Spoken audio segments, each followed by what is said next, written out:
J'aimerais vous montrer un extrait de la vidéo de l'accusation 0002-0995. Cette vidéo a été présentée le 4 février 2011 dans le cadre de l'émission Reporter sur France 24. L'information, d'ailleurs, est toujours disponible sur leur site Web. Nous allons visionner les minutes 4:46 à la minute 9:23. Tout dépendant du piétage, c'est de la minute 4 ou à 7:49. Pour suivre le contenu, je vous réfère aussi au transcrit de l'accusation 0007-0181 à la page 0185 jusqu'à la page 0187. Je tiens à m'excuser de la longueur de l'extrait, mais nous croyons qu'il est fort instructif de laisser parler ces jeunes patriotes et de leur message et de leur état d'esprit.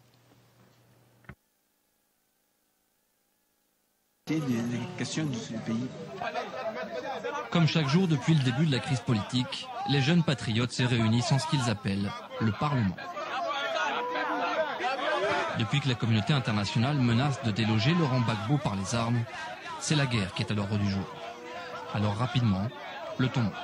Nous ne voulons pas une intervention militaire en Côte d'Ivoire. Parce que gare à eux, si le Comore met ses pieds en Côte d'Ivoire, vraiment, ça serait une catastrophe pour toute la sous-région. La guerre en Côte d'Ivoire, une perspective qui pousse le mouvement des jeunes patriotes à se radicaliser. Direction Yopougon, autre quartier pro-Gbagbo. Aux quatre coins d'Abidjan, un mot d'ordre. Recruter. Nous allons lancer un recrutement, un grand recrutement de 1500 jeunes ici. Et d'ailleurs, les combattants sont en train de se faire enrôler. Nous n'avons pas peur de faire la guerre. Nous pensons que la guerre s'impose à nous. Puisque cette guerre s'impose à nous, nous allons la faire avec allégresse. Nous allons la faire avec joie. Ceux qui devraient mourir, mourront. Et nous qui resterons, nous resterons. L'international a décidé de livrer une guerre. Un discours sans équivoque qui fait mouche sur les plus jeunes. Cet homme veut nous le prouver. Il nous conduit au bureau de recrutement local. Les jeunes sont prêts à donner la force. Attendez. Vous me filmez même. Ici, c'est le camarade Piekoura Claude Raymond, secrétaire chargé des affaires extérieures du Parlement de Pougon, modérateur du jour. C'est ceux qui sont sur cette liste-là qu'on va prendre pour tuer les casques bleus et les 2000 autres casques bleus qui vont venir. Ils seraient tués. Dès qu'ils mettront pièce nette, ils seraient égorgés. Il faut aller au front. Nous sommes fatigués des rebelles. Nous sommes fatigués des forces onusiennes. C'est pour cela que ce matin, nous allons organiser un recrutement pour recruter les jeunes et de manière volontaire. Des volontaires galvanisés par la propagande et les discours pro-Gbagbo. La Côte d'Ivoire, là, c'est mon pays. J'aime la Côte d'Ivoire. À part la Côte d'Ivoire, je n'ai plus autre pays. Je demande aux Français, surtout au président Nicolas Sarkozy, avec ses compagnons, c'est dans la société mafieuse il se trouve. Il ne se prenne pas de la situation ivoirienne et il prend des décisions bidons pour engloutir notre nation, mais il se trompe. Nous allons résister à tous les niveaux. Je suis prêt à lutter, à combattre, à lutter, à combattre et à tuer pour mon pays. La tension monte, nous quittons Yopougon pour éviter l'incident.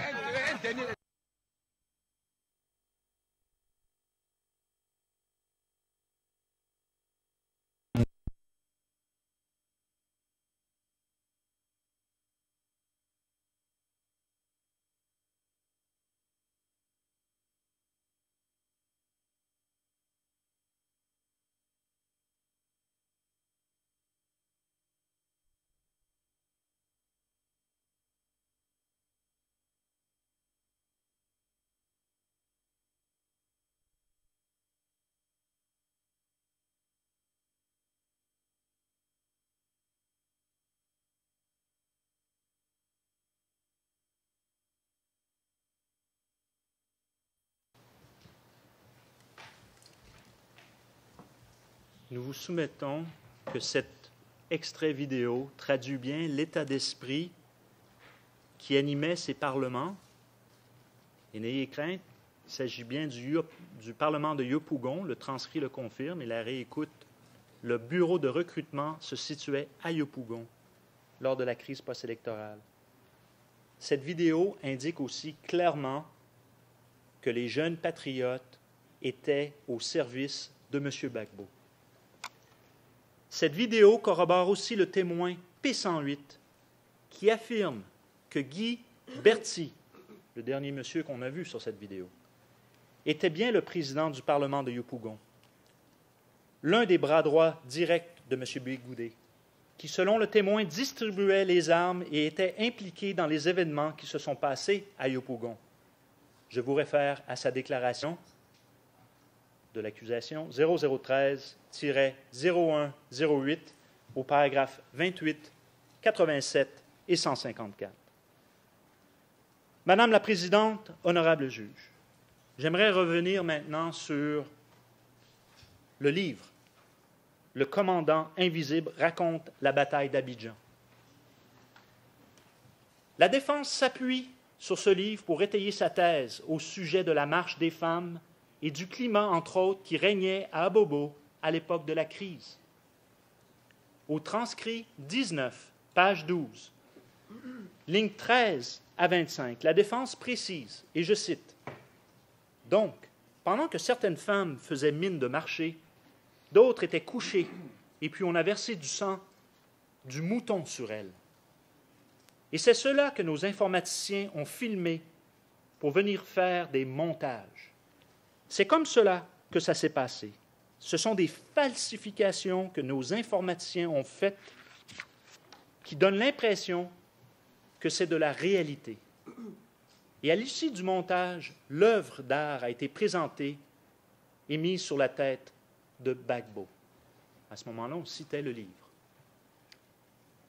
Et la défense de continuer dans son exposé, ce récit, comme je l'ai indiqué, vient d'un membre du Commando invisible, du commandant du théâtre des opérations. Encore une fois, le procureur n'est pas obligé d'accepter, sans vérification, les paroles de cet ancien membre du Commando invisible. Mais il aurait dû, dans ses enquêtes, trouver ce récit. Il aurait dû se demander comment se fait-il que le communiqué officiel des forces pro-Gbagbo coïncide dans les points importants avec le récit d'un membre du Commando invisible. La défense n'a placé sur la liste des éléments de preuve qu'un extrait de ce livre, soit le chapitre intitulé « La guerre d'Abobo ». Posons-nous la question, c'est qui ce commandant? Qui est l'auteur de ce livre? Ce commandant se nommerait Semifia Sékou ou encore colonel Sékouba. L'auteur de ce livre porte également un pseudonyme, mais la page couverture indique Germain Séoué. Il se décrit comme autodidacte et journaliste au quotidien Le Temps. Le journal Le Temps, il n'est pas inutile de le rappeler, c'est un journal qui fait de la propagande pro-Gbagbo. Il n'est pas inutile de rappeler que ce journal titrait le 24 juillet 2012 « Les aveux des juges de la CPI ».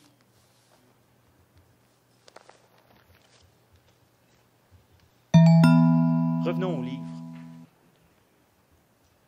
Le dit commandant aurait été détenu à la maison d'arrêt et de correction d'Abidjan, la MACA. Et les interviews auraient été réalisées au téléphone et par SMS. Oui, vous avez bien entendu, par SMS. Le commandant invisible, aussi, toujours selon le livre, voudrait ardemment témoigner devant la CPI. Il affirme détenir des preuves que M. Gbagbo, et je cite, page 9 du livre, serait innocent de tous les chefs d'accusation contre lui. Alors une question se pose. Pourquoi la défense s'appuie-t-elle seulement sur le livre? Pourquoi, comme pour d'autres témoins, une douzaine environ sur sa liste à décharge, n'a-t-elle pas une déclaration du témoin lui-même? La réponse est simple. Parce qu'aucun commandant ne répond à ce nom. Aucun commandant qui porterait ce nom n'est détenu ou n'a été détenu en Côte d'Ivoire suite aux violences électorales. D'ailleurs, permettez-moi de lire les raisons pour lesquelles le journaliste en question n'aurait jamais rencontré le commandant à la prison. Alors je cite l'auteur, mais il est hors de question que je m'y rende. En tout cas, pas si tôt. D'abord, ces temps-ci, j'ai des handicaps physiques. Ensuite, cette visite peut m'attirer des ennuis. Chercher à rencontrer le commandant invisible à la Maca, avec tout ce que le pouvoir lui reproche en ce moment, ne serait pas prudent. Soyez rassurés, si le journaliste ne s'est jamais rendu à la Maca, c'est tout simplement parce que le commandant invisible n'y était pas. Et pour revenir sur la phrase et la citation de la défense, ce livre est au service de M. Gbagbo. Il ne sert qu'à corroborer et a été écrit avec l'objectif de corroborer le communiqué officiel des forces pro-Gbagbo et non l'inverse comme allégué par la défense. D'ailleurs, ce livre a été écrit en 2012, publié en juin 2012. Madame la Présidente, honorable juge, l'accusation ne nie pas l'existence du commando invisible.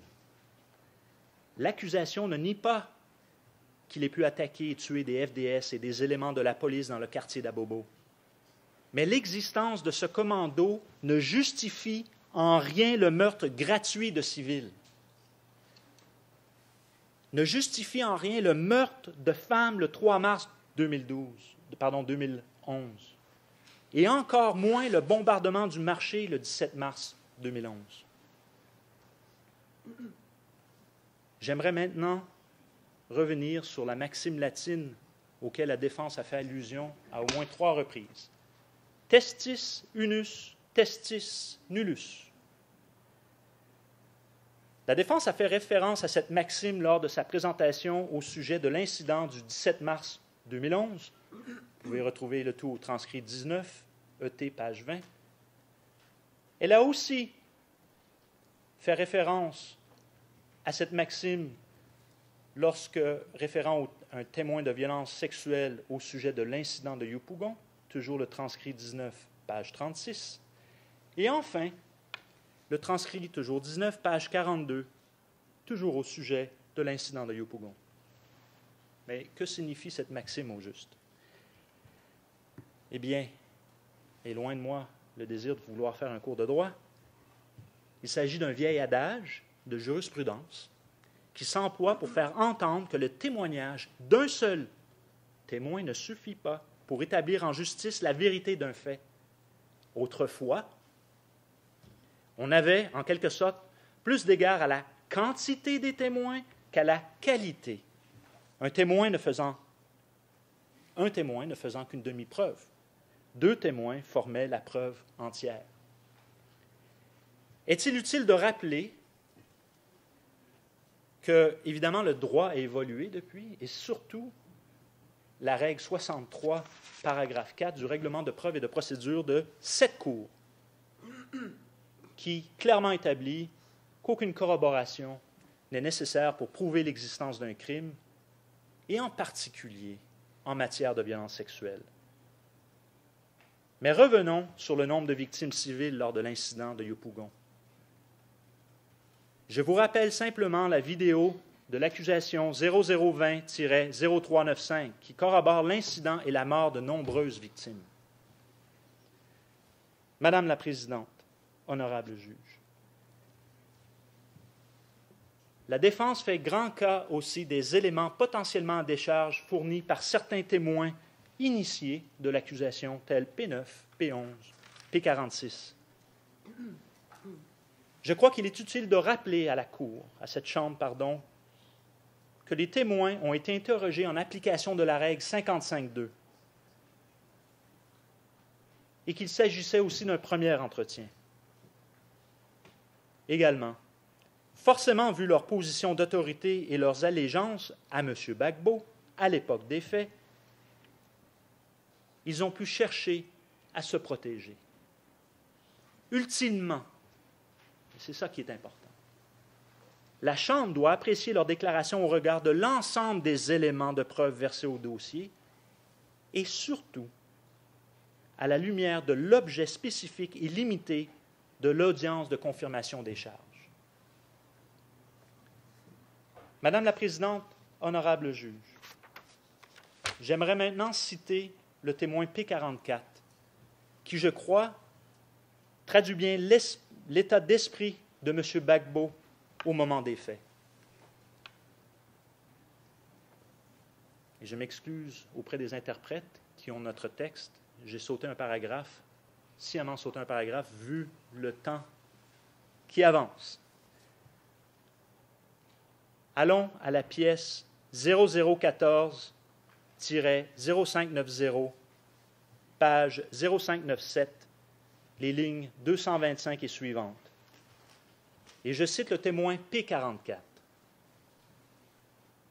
Eh bien, je n'ai pas apprécié ce qui s'est passé à la fin parce qu'on savait que c'est-à-dire, comme on dit dans notre jargon, qu'il pleut, qu'il neige, on allait partir. Ça veut dire que le président a accepté d'aller aux élections. Il a fait accepter tout ce qui est venu après. On pouvait éviter dans ce pays. Il n'allait même pas avoir une goutte de sang. Une goutte de sang n'allait pas verser dans ce pays si seulement le président Gbagbo acceptait à rendre le pouvoir. Il n'allait rien arriver à personne, mais moi, ça m'a fait trop mal, parce qu'il n'a pas voulu, il n'a pas voulu. Il n'a pas voulu quitter le pouvoir, mais en même temps aussi, il n'a pas tenu compte des gens qui le soutenaient, tout ce qui allait leur arriver. Il n'a pas tenu compte de tous ceux qui allaient mourir. Mais il n'a pas voulu quitter, mais il a quitté et il y a eu trop de morts. Il y a eu trop de personnes qui ont perdu des choses. Et moi, je pense que ça a été sa faute. Ces propos du témoin P44 au sujet du fait que M. Gbagbo n'a pas voulu quitter le pouvoir trouvent également écho dans l'avertissement de la haut-commissaire aux droits de l'homme. Le 29 décembre 2010, la haut-commissaire aux droits de l'homme a envoyé à M. Gbagbo et à certains de ses principaux conseillers en matière de sécurité des lettres dans lesquelles elle souligne qu'ils sont responsables de l'inquiétante situation sur le plan des droits de l'homme et qu'ils ont pour obligation de protéger les civils, et rappelle qu'ils sont personnellement responsables des violations des droits de l'homme et des atteintes au droit international humanitaire commises par les éléments des forces de sécurité se trouvant sous leur commandement ou sous leur contrôle. Pièce de l'accusation 0002, 0010, page 0022. Madame la Présidente, nous soumettons qu'au regard de l'ensemble de la preuve de l'accusation, vous avez des motifs substantiels de croire que les 4 incidents retenus se sont produits et que des victimes civiles en étaient la cible. Il ne s'agit donc pas de déterminer si les incidents se sont produits, car la preuve est là. Mais l'objet de cette confirmation est bien de déterminer s'il existe des motifs substantiels de croire que la responsabilité de M. Gbagbo est engagée par rapport à ces incidents. Nous soutenons que c'est le cas, et je passe maintenant la parole à mon collègue, M. Garmetzer, qui va revenir sur cet aspect. Je vous remercie.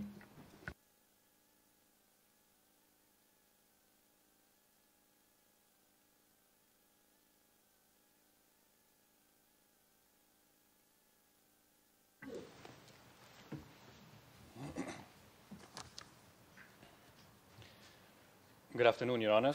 Bonjour, Madame le Président, Madame, Monsieur le juge. Avant d'entrer dans les détails, j'aimerais rappeler que les éléments de preuve démontrent clairement que les 4 incidents ont été perpétrés par des forces pro-Gbagbo de manière coordonnée dans la poursuite d'un plan commun et en exécution des ordres de leurs supérieurs directs. Je le répète, c'est un lien important, c'est un élément de preuve qui montre un lien entre le terrain et les supérieurs. C'est important pour notre cause. Alors je vous invite à réfléchir à ce lien s'agissant des faits incriminés. Je vais à présent aborder un certain nombre d'éléments de preuve relatifs au mode de responsabilité. Je vais particulièrement parler des arguments avancés par la défense.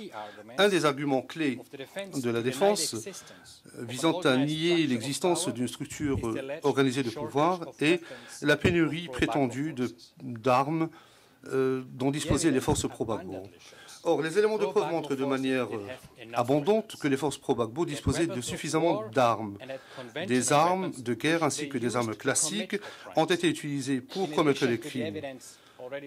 Outre les éléments de preuve qui ont déjà été évoqués au début de ces audiences de confirmation des charges, j'aimerais attirer votre attention sur la déclaration du témoin P164 à la page 0491 et la déclaration du témoin P239 à la page 0006. Certains des témoins privilégiés indiquent qu'il y avait une pénurie d'armes et que M. Gbagbo était préoccupé par cette pénurie d'armes. Cela dit, il est évident que les forces pro-Gbagbo disposaient de suffisamment d'armes pour commettre des crimes contre des civils non armés. De plus, M. Gbagbo a lui-même pris des mesures afin de fournir à ses forces des armes supplémentaires. Les éléments de preuve démontrent que ses subordonnés ont suivi ses ordres et ont acheté de telles armes, voire également le document 0021-1290. Comme l'a confirmé un rapport d'un groupe d'experts des Nations Unies, 0021-0125, paragraphe 33, ainsi que par les témoins P239 à la page 0007, ces efforts ont été couronnés de succès. En effet, peu de temps avant la crise post-électorale et pendant la crise post-électorale, le régime Gbagbo a reçu des armes supplémentaires. Durant les audiences de confirmation des charges, vous avez demandé à l'accusation de fournir un organigramme relatif aux jeunes miliciens et aux mercenaires pour montrer qu'ils étaient sous le contrôle de M. Gbagbo. Vous avez voulu que nous montrions également leur structure et comment ils ont été intégrés dans les FDS. Madame le Président, j'aimerais à ce stade vous présenter cet organigramme. Mon collègue va les mettre à disposition sur les écrans et des copies papier seront distribuées. La première diapositive que vous avez à l'écran montre la structure des jeunes miliciens. Au bas de l'écran, l'on peut voir les organisations qui ont été identifiées comme faisant partie de la galaxie patriotique et avoir pris part également aux actes violents. La galaxie patriotique et les jeunes patriotes sont utilisés pour faire référence aux jeunes patriotes. Charles Blé Goudé était le leader incontesté de ces groupes et nous savons, d'après les éléments de preuve dont nous disposons, qu'il était très proche de Laurent Gbagbo et que celui-ci exerçait un contrôle sur les jeunes miliciens par le truchement de Blé Goudé.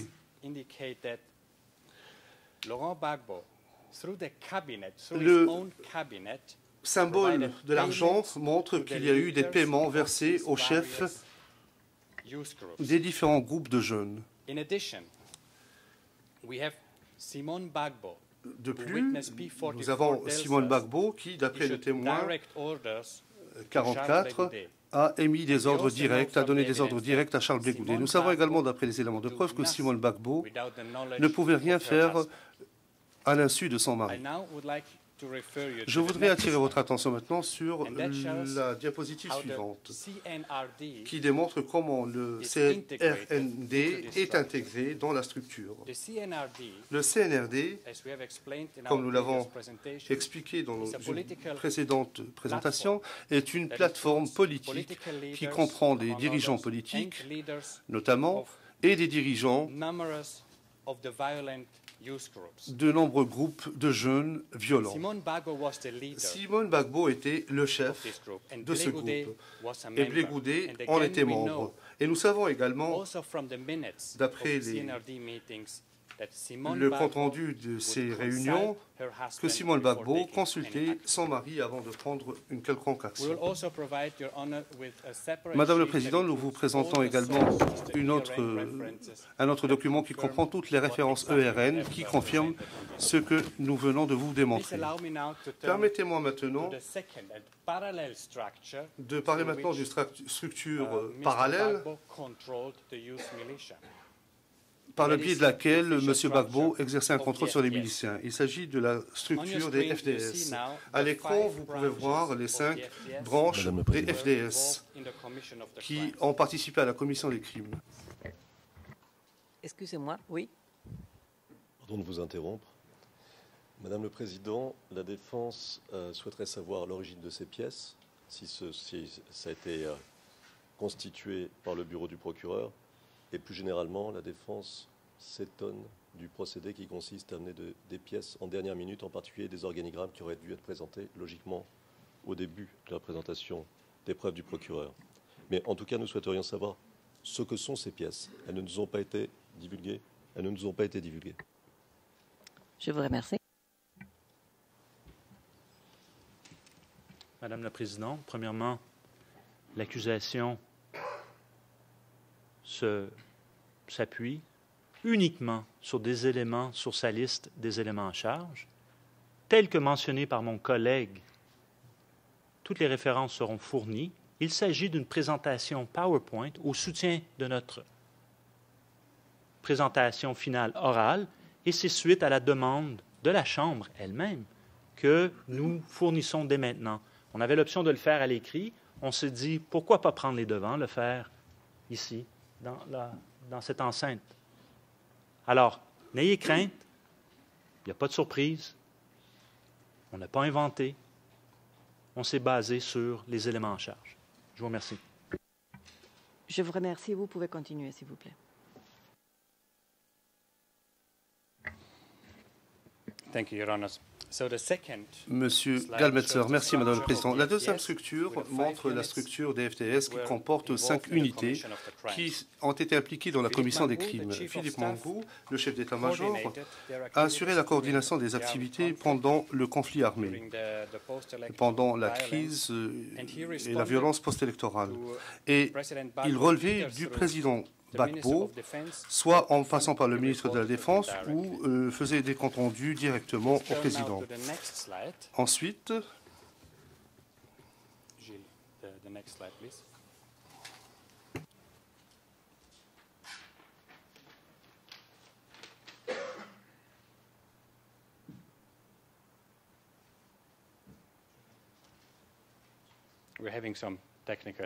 nous éprouvons quelques difficultés techniques et je vous prie de nous en excuser, Madame le Président.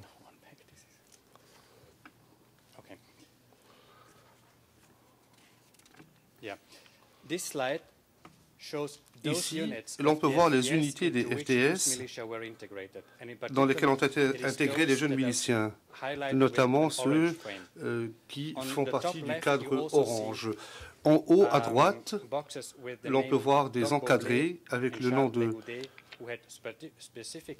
Charles Blé Goudé et Dogbo Blé, qui était chargé des jeunes miliciens qui ont assuré la coordination et l'intégration ainsi que l'instruction.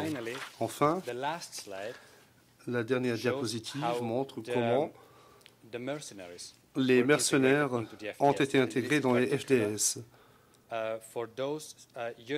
notamment les unités que l'on peut voir surlignées en vert.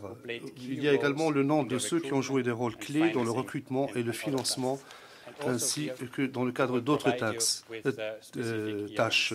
Nous vous fournirons les références ERN pertinentes. Permettez-moi de poursuivre ma présentation maintenant. L'accusation se fonde, entre autres, sur le fait que le président Gbagbo, M. Gbagbo, exercer un contrôle de juré sur les forces pro-Gbagbo. Mais ce faisant, l'accusation n'a pas indiqué qui avait remporté les élections. Dans notre déclaration liminaire, nous avons précisé que, en l'espèce, l'enjeu n'était pas la partie qui a remporté les élections. L'accusation fait valoir, par contre, que les forces pro-Gbagbo continuent à considérer M. Gbagbo comme étant le chef d'État légitime et le commandant en chef des forces armées en application de la loi nationale, ce qui lui a garanti un contrôle sur eux. M. Gbagbo a continué à dépendre des mêmes acteurs étatiques qui étaient au pouvoir avant les élections, ainsi que sur les mêmes structures étatiques et systèmes de pouvoir. Que M. Gbagbo ait remporté les élections ou pas, la même organisation d'État qui existait avant les élections a continué à exercer un pouvoir après les élections a été utilisé par M. Gbagbo afin d'exécuter la politique et commettre des crimes. S'agissant de la contribution au crime, et notamment la question de la coordination du plan commun, la défense avance qu'il n'existe pas d'éléments de preuve qui démontrent que les réunions de M. Gbagbo avec les membres de son entourage immédiat, ainsi que les réunions des FDS au quartier général ou les autres réunions convoquées par Simone Gbagbo, avaient pour but de mettre en œuvre le plan commun. Or, les éléments de preuve qui ont été débattus lors des audiences de confirmation des charges montrent que ces discussions et ces réunions ont permis à Gbagbo de donner des ordres, l'ordre de déployer l'armée contre les manifestants. C'est lors de ces réunions que M. Gbagbo a ordonné à ses subordonnés de tenir bon à Abobo, d'acheter des armes supplémentaires, de recruter des jeunes miliciens pour les intégrer dans les FDS. Les généraux ont ensuite discuté des ordres reçus de M. Gbagbo et ont discuté de la manière de les mettre en œuvre. Ils ont exécuté les ordres même quand ils n'étaient pas d'accord. Les éléments de preuve démontrent que l'ordre de déployer l'armée contre des manifestants pacifiques n'était pas justifié par la situation sur le terrain et que les généraux des FDS lui ont déconseillé de le faire. Pourquoi? Parce que les manifestants n'étaient pas armés. Quoi qu'il en soit, M. Gbagbo a insisté pour que l'on exécute ses ordres. De la même manière, les réunions convoquées par Simone Gbagbo, y compris les réunions du CNRD, avaient pour but de faire en sorte que M. Gbagbo maintienne le pouvoir. Et nous avons montré cela lors de nos présentations, en particulier la présentation de M. Duterte. Permettez-moi de préciser dans ce contexte que dans la transcription T20, page 24, ligne 11 à 13, la défense a mal cité le compte-rendu de la réunion de Mme Gbagbo. Cela dit, l'ordre du jour précise clairement que c'était une incitation à une réplique pour les FDS à armes réelles. Et dans ce contexte, cette citation est fondamentalement différente. Le témoin P44 résume cela en disant que pendant la crise, tous les dirigeants du LMP étaient très attachés au président. Ils ont soutenu M. Gbagbo dans sa lutte afin de le maintenir au pouvoir. De plus, contrairement à ce que prétend la défense, M. Gbagbo n'a pas seulement tenu 3 réunions avec les généraux des FDS. Selon le témoin P46, pendant la crise post-électorale, il y a eu au moins 10 réunions en la présence du président, auxquelles ont assisté tous les généraux des FDS et certains ministres. Il y a également des éléments de preuve qui montrent que le chef d'état-major de l'armée était en contact constant avec le président et qu'il l'appelait même souvent la nuit, très tard. S'agissant de la question des ordres donnés par M. Gbagbo, Madame la Présidente, l'accusation souhaiterait souligner qu'elle a présenté des éléments de preuve émanant directement des destinataires de ces ordres et des instructions. Non seulement ces personnes peuvent nous fournir des preuves fiables quant à leur existence, l'existence de ces ordres, mais ils peuvent également nous confirmer que les ordres ont été exécutés. La défense, quant à elle, confirme que M. Gbagbo a bel et bien donné des instructions à ses forces. La défense avance que les seules instructions de M. Gbagbo s'agissant de la Bobo étaient, et je cite, de mettre fin aux actions répréhensibles du commandant invisible à Abobo et de libérer un passage international transitant par Abobo. Voir la transcription T20, page 24, lignes 11 à 13. Les éléments de preuve démontrent que ce n'était pas la seule instruction donnée par M. Gbagbo en ce qui concerne Abobo. Mais cette affirmation de la part de la défense corrobore le fait que M. Gbagbo disposait de l'autorité nécessaire pour donner des ordres à ses forces et qu'il était au courant du fait que ses forces disposaient des moyens nécessaires pour exécuter les ordres en ce qui concerne le commando invisible.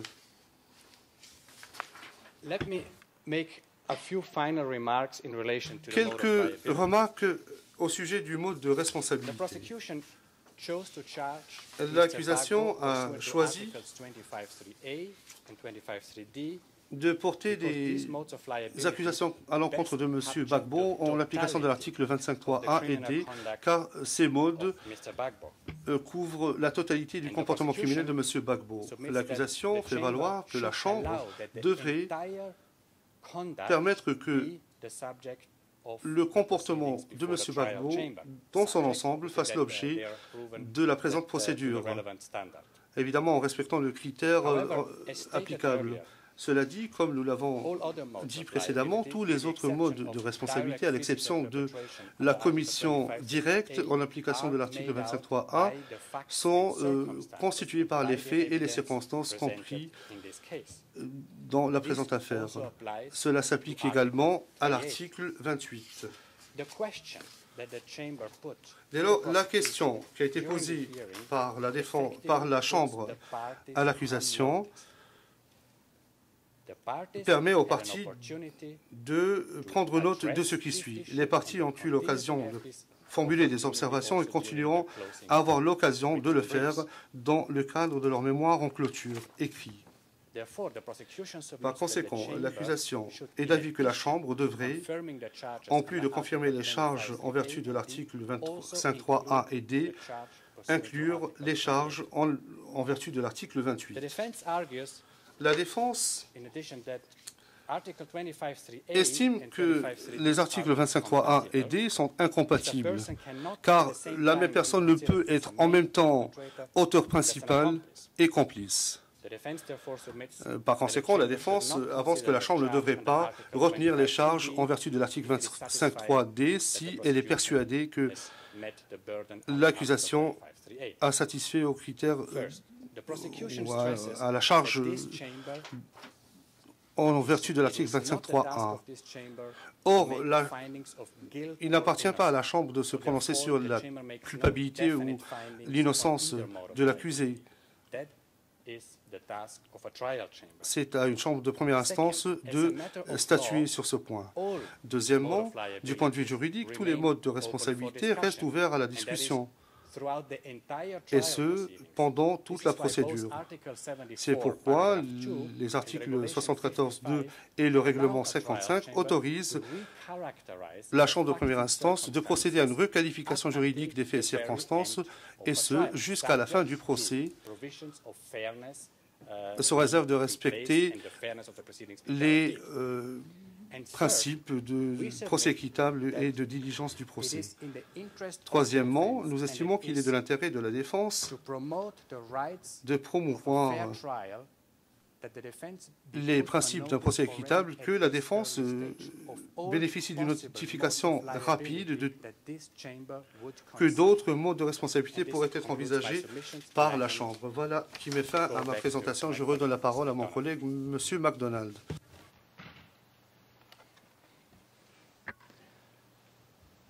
Madame la Présidente, honorable juge, je vois qu'il nous reste environ 5 minutes. Je demanderai peut-être l'indulgence de la Cour si jamais je ne rentre pas dans les 5 minutes, mais je crois que je vais y arriver.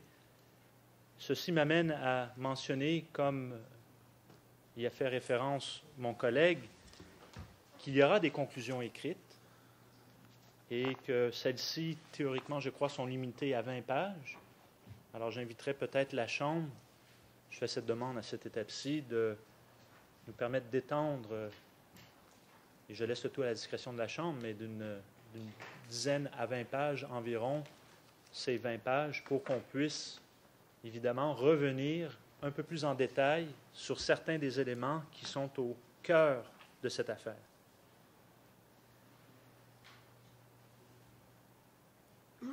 L'accusation rappelle que M. Gbagbo est accusé d'avoir, en tant que co-auteur indirect ou, alternativement, d'avoir contribué à la commission du meurtre d'au moins 166 personnes, le viol de 34 femmes et jeunes filles, au moins, et le fait d'avoir infligé à 94 personnes au moins des atteintes graves à l'intégrité physique et de grandes souffrances, ou, à titre subsidiaire, d'avoir attenté à leur vie. En outre, M. Gbagbo doit aussi répondre du crime contre l'humanité de persécution pour des motifs d'ordre politique, national, ethnique et religieux à l'encontre d'au moins 294 victimes. Et encore une fois, pour chacun des incidents, nous avons pris la fourchette basse. Madame la Présidente, honorable juge, l'accusation a fourni les preuves à l'appui de ce qu'elle avance. L'accusation s'appuie sur des déclarations de témoins initiés. L'accusation s'appuie sur des déclarations de témoins victimes. L'accusation s'appuie sur des témoins oculaires. L'accusation s'appuie également sur des extraits ou des enregistrements vidéo et aussi sur des rapports d'ONG et des Nations unies. L'accusation se fonde aussi sur des éléments de preuve documentaires et informatiques qui ont été saisis, y compris des documents dans la résidence et le palais présidentiel de M. Gbagbo. La défense peut bien alléguer que nous aurions dû faire ceci ou encore enquêter cela. Mais un fait demeure, ce n'est pas la quantité qui compte, mais bien la qualité de cette preuve. Nous vous remercions de votre attention.